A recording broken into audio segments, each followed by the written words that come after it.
Vocês devem gostar do Killmonger como vilão no CM, devem ter gostado também do Thanos, que obviamente foi um bom vilão, um baita de um vilão. Mas cara, todos os vilões que aparecem no CM, em todos eles, tem uma origem semelhante à dos quadrinhos, e acredite se quiser, tem personagens que a origem dada nos filmes é melhor que a origem dos quadrinhos, e tem origens que são dadas nos filmes que são simplesmente sem nexo nenhum. Eu não entendi o que ele falou. Comparadas às origens dos quadrinhos, cara. Então hoje a gente vai falar sobre o quê? Vamos falar sobre vilões do CM e suas origens, tanto nos quadrinhos quanto no CM, tá bem? E se você não for inscrito nesse canal, cara, muito prazer, eu sou o Rony. Se você puder estar se inscrevendo, vou ficar obviamente muito feliz, né? Estamos lutando com unhas e dentes há mais de 8 anos para chegar na nossa bendita monetização, que não chegamos até hoje, e tentando também chegar aí nos 40 mil inscritos. Se você puder dar essa ajuda, eu vou ficar felizão. Se você puder ativar o sininho de notificação, vai ajudar bastante. Ah, mas sininho não adianta. Não adianta, mas não custa, tá ligado? Deixar ativado. O YouTube ele já não manda a gente muito pra For You, né? Digamos assim, né? Então o que custa deixar o sininho da notificação ativado, né?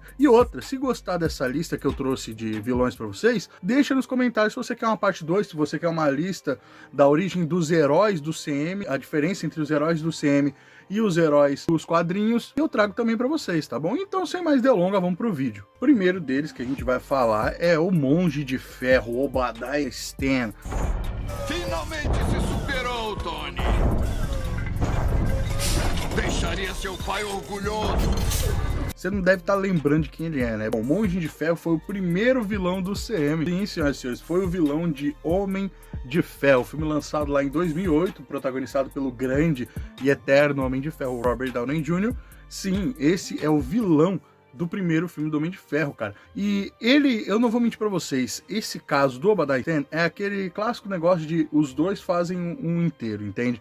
Por quê? Porque a origem dele dos quadrinhos é meio vazia e a origem dele dos cinemas é um pouco melhor. Porque, por exemplo, no cinema vocês sabem que o Obadiah é apresentado não como um vilão, mas sim como um amigo, um parceiro de negócios do Howard Stark, que é o pai do Tony Stark, e por consequência, mentor do Tony Stark, certo? E foi ele que planejou todo aquele plano de pegar e sequestrar o Tony Stark, né, para continuar vendendo as armas dele. O que não faz sentido nenhum, para falar a verdade. Se ele não sequestra o Tony Stark ia continuar fabricando a arma, né? Só depois que ele acaba caindo no próprio erro dele, de se misturar lá com os 10 anéis fakes, né? E acaba sendo traído por eles. Como ele vê que o Tony mudou, acabou se desenvolvendo por causa dos traumas lá do sequestro e acabou se tornando assim, então, o Homem de Ferro, o Obadiah viu ali uma oportunidade de muita grana, né, cara? De fazer dinheiro, fazendo outros Homens de Ferro e mandando para os governos do mundo inteiro, né? Fornecendo para os governos do mundo inteiro. O Tony, obviamente, não gostou da ideia e o Tony também não queria mais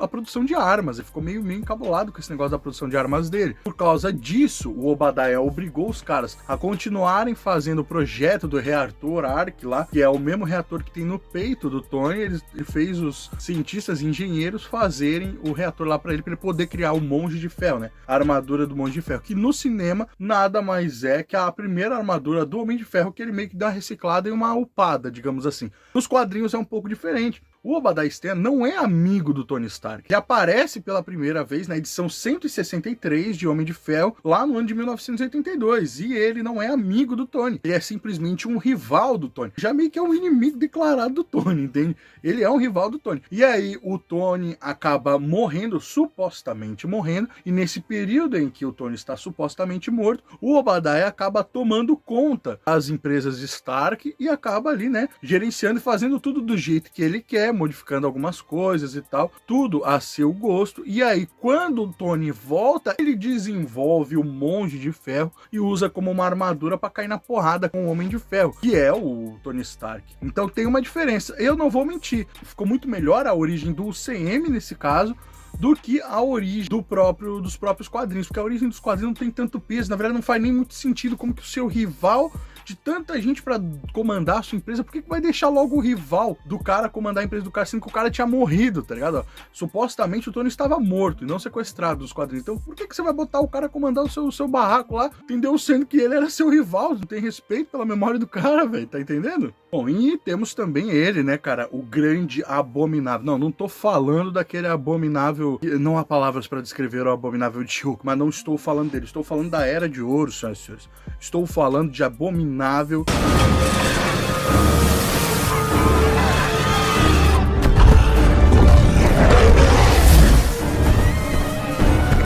de 2008 com o filme Hulk, é aquele filme que sempre estará nos nossos corações. É bom pra vagabundo aprender a não ficar reclamando quando a coisa tá mais ou menos boa. Daí reclamaram, ficou, né?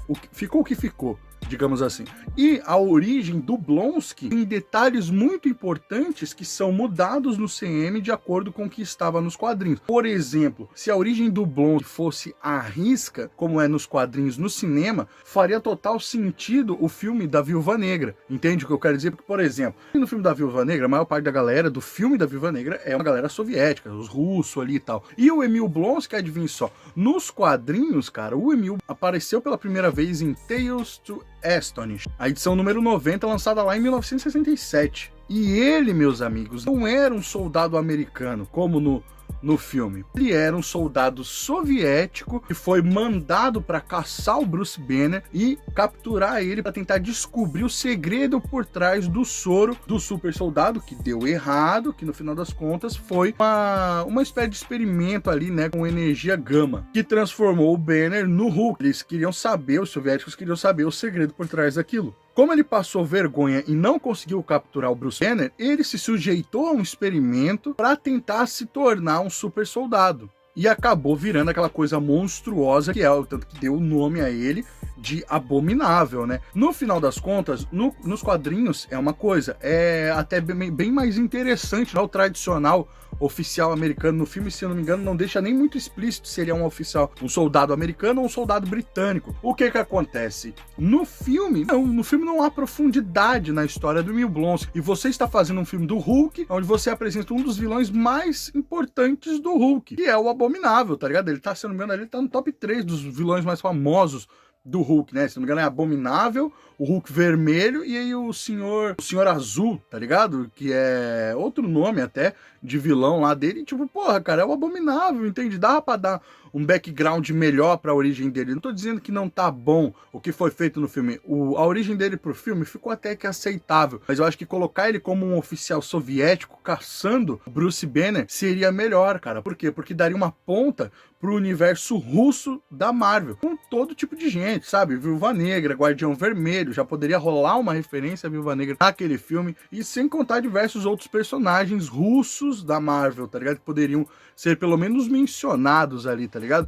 E eu acho que eles ficaram meio capengando. No final das contas, a origem do personagem Emil Blonsky no CM só é aceita porque a atuação do ator é de um nível impecável. O CGI tava maneiro, tava bem big, sabe? Monstrão. Então a gente deixou aceitar, digamos assim, essa origem. Mas eu confesso que se ele fosse russo, e ele já tem uma cara de... O próprio ator já passa uma vibe de personagem russo. Eu acho que seria melhor com essa origem, sem ter mudanças, digamos assim, né? Não tem como não falar dele, né? Bom e velho Loquinho, né?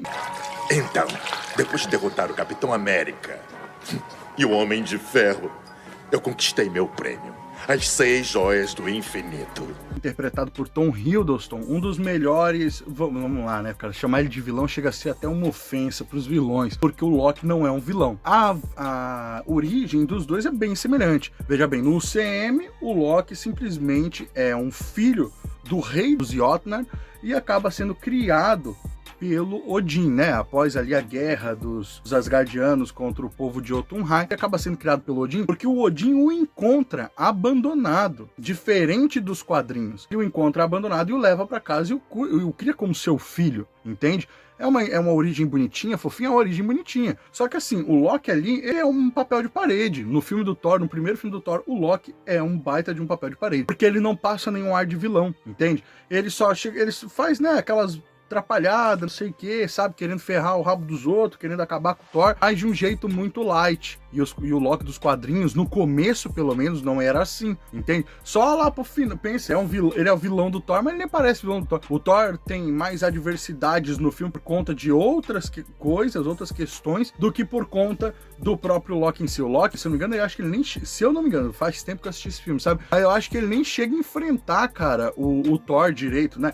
Tipo, rola uma briguinha de tipo 2, 3 minutos de cena. O maior empecilho pro Thor, se não me engano, é aquele soldado, tá ligado? Feito de Uru, se eu não me engano, né? Que é mandado pelo Loki quando ele toma o governo ali de Asgard, tá ligado? O Loki em si não chega a ser um grande inimigo pro Thor. O Thor acaba com ele sem esforço nenhum, entende? O que é ridículo, porque nos quadrinhos é um pouco diferente, entende? Nos quadrinhos, o Loki é um filho de gigantes. O problema é que ele nasceu pequeno e frágil, o que transformava ele em alguém, digamos assim, menosprezado pelo seu próprio povo, só que ele era uma puta de uma arma, velho. Porque ele podia se infiltrar em Asgard facilmente. Se acabou, obviamente, né? Foi infiltrado em Asgard, foi criado pelo Odin como o irmão do Thor. Só que o Loki dos quadrinhos dessa época, ali dos anos 60, porque se eu não me engano, o Loki apareceu em 1962, na edição Journey into Mystery, de número 85, acho que era a edição. E, cara, o Loki lá naquela época não era bonzinho não, irmão. O Loki do CM oscila, sabe? Entre ser um herói e um anti-herói. É o máximo isso, é herói e anti-herói. Entende? Porque nos quadrinhos não tem anti-herói. O Loki é vilão. Aí você deve estar pensando, mas é o carisma dele fez ele virar anti-herói. Não. O fato do Loki ser um baita de um vilão fez ele virar um anti-herói. Porque ele era tão, sabe, tão perspicaz, tão maneiro, tão sagaz, como o Loki, como um vilão, que todo mundo falou, pô, se esse cara virar um anti-herói, ele vai ser muito maneiro, tá ligado? E ele virou um anti-herói por conta de ser um ótimo vilão. Por exemplo, um Doutor Destino, entende? Por exemplo, um Caveira Vermelha. São vilões que são vilões, mano. Você não imagina esses caras como heróis. E o Loki das antigas, aquele Loki velhozão, tá ligado? Ou Dizão, com aquele capacete de chifre gigante, aquele lá era Loki brutal, era Loki. Matava vagabundo e não tava nem aí, entendeu? Ele não tinha erro com ele não, entende? E no cinema, simplesmente, é o deus da trapaça que simplesmente toma sarrafo de todo mundo, cara. Todo mundo dá na cara do Loki no CM inteiro, entendeu? Não tem exceção. Quase todo mundo quebra o Loki na porrada e humilha o cara. Pelo amor de Deus, o Loki dos quadrinhos não é assim não. Cara, o Loki dos quadrinhos tem sagas onde ele transcende os níveis de poder, cara. Algumas das versões do Loki são umas das versões dos personagens mais poderosos da Marvel, como a Loki, Deus das Histórias, que se não me engano, vai ali quase beira a onipotência, onipresença, onisciência, quebra de quarta parede e por aí vai, entende? Então, tipo assim, porra, cara, no cinema... assim, o ator tem um carisma absurdo. O ator Tom Hiddleston, ele vende o Loki pra você, porque você gosta do ator. A atuação dele é magnífica. Então não é à toa que ele ganhou uma própria série, porque o ator é bom, o personagem é legal, é carismático, entende? Não quer dizer que seja uma boa adaptação do Loki. Entende? Tem essa questão aí. Ele não quer dizer que ele é uma boa adaptação do Loki, mas ele é carismático, ele vende o panfleto, entendeu? Ele vende o CM. E aí vagabundo vai assistir. Entendeu? E eu sou um desses, porque é uma das minhas séries favoritas do CM, que claro, né, não tem como ter muitas, porque também tá tudo uma merda. Mas assim, uma das minhas favoritas é Loki, velho, porque o ator transcende o personagem, entende? Porque se for botar pra ver na ponta da caneta em relação aos quadrinhos, aí, irmão, aí é triste, porque daí não fica legal não, velho. Bom, cara, esses foram 3 dos vilões aí dos filmes do CM, que tem histórias tanto nos quadrinhos quanto no CM um pouco diferentes. Alguns são bons, alguns não são. O nosso veredito aqui no final do vídeo fica, obviamente, que Obadiah Stane é um bom vilão, poderia ser muito mais bem trabalhado, tá? Mas mesmo assim, pra um filme, é o que se propôs, foi um ótimo vilão. Emil Blonsky, mesma coisa de Obadiah Stane, podia ser muito mais bem trabalhado. E mesmo não tendo sido bem trabalhado, foi muito bom. Fez o que se propôs. Loki é um dos vilões que a gente mais ama, mas nem merece o título de vilão, porque ele não é um vilão. Ele é ali uma desconstrução do vilão Loki, entende? Ele é basicamente um anti-heróizinho aí, cara. Ele nem chega a ser considerado um vilão. Mas é que daí é uma questão que o ator transcende a situação, entende? Porque o Tony Stark é um exemplo. Nos quadrinhos ele é bem mais cuzão, bem mais vacilão. E no cinema ele é todo mundo ama o Tony Stark, Tony Esterco, entendeu? É isso, cara. Bom, galera, você ficou até aqui no final do vídeo, cara. Muito obrigado por ter ficado até aí, ter me aguentado falando esse tempo todo. Te peço um favor, cara, em troca desse vídeo aí, se você gostou dele, eu espero que tenha gostado, deixa um like nesse vídeo, vai me ajudar, cara, pra aparecer pra mais pessoas. Estamos tentando, lutando aí, né? Eu falei no começo do vídeo, 8 anos tentando monetizar o canal, tá difícil. Mas a gente não desiste, porque aqui o bagulho é doido, entendeu? É pé na porta e tapa na cara, eu já diria Deadpool. Tava falando com você. Tava falando com eles. Fique paradinho aí. Entendeu? Um dia ainda iremos gravar com o bom e velho sábio do universo, praticamente o vigia do nosso universo, que é o Peter, do Nerd. gostou, Pedro, nós vamos gravar um dia, cara. Então é o seguinte, cara, curte o vídeo, deixa um comentário, que é uma parte 2 desse vídeo, porque isso aqui é um experimento, não vou mentir, por isso só na minha lista aqui são 5 personagens, tem mais 2 personagens pra me falar. Não vou falar, porque eu nem sei se esse vídeo vai dar bom, não sei se vocês vão gostar do vídeo. Se você gostar do vídeo, pede uma parte 2 nos comentários, por favor, seus comentários ajudam bastante. Então pede uma parte 2, que daí eu trago 5 personagens na parte 2, tô nem aí.